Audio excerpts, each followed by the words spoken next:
Neste domingo tem o segundo turno das eleições e muitos empregados ficam com dúvidas sobre como fazer para votar e como é que fica a situação no trabalho, se pode faltar ou não, chegar atrasado, enfim. Aqui com a gente o colunista Paulo Vitor Souto.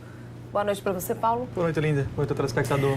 Bom, para a gente começar, o empregado pode faltar ao trabalho para poder votar? Sim ou não? Não só pode, como deve.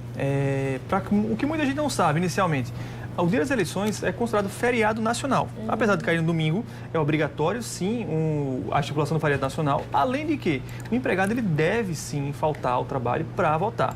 Se por acaso ele for escalado para trabalhar no dia das eleições, mesmo assim, ele pode combinar com o empregador, ele deve combinar com o empregador deve liberá-lo durante o tempo do que o empregado for votar, sob pena de cometer crime eleitoral, porque todo mundo tem um direito a votar. Inclusive, se não puder votar, ele tem que justificar, como todo mundo já sabe.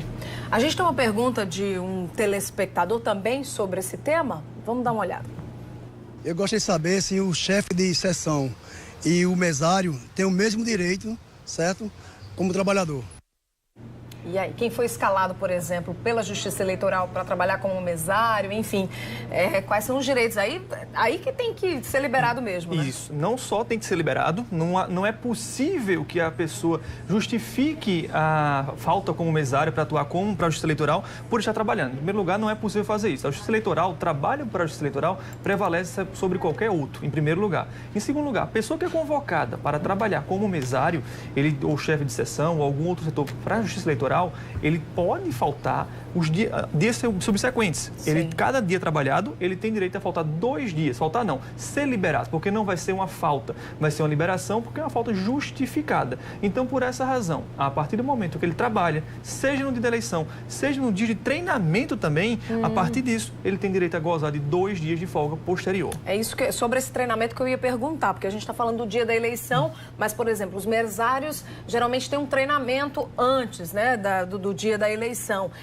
Nesse caso, eles também devem ser liberados para ter esse treinamento? Devem sim, Linda. O dia de treinamento, o empregado está também à disposição da Justiça Eleitoral. Então, é justificável aquela ausência dele ao trabalho e aquele dia que ele tem que ser liberado, a partir do momento que ele presta o serviço para a Justiça Eleitoral, ele também deve ganhar as folgas posteriores. Certo. Agora, se o empregado, por exemplo, quiser trocar essas folgas por dinheiro, pode? Não, Linda. Infelizmente, não. A lei é muito clara ao estabelecer a troca por dias posteriores.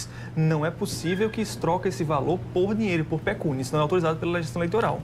Ou seja, resumindo, o empregado convocado para ser mesário, por exemplo, nas eleições, não pode chegar lá no dia ou faltar alegando compromisso de trabalho.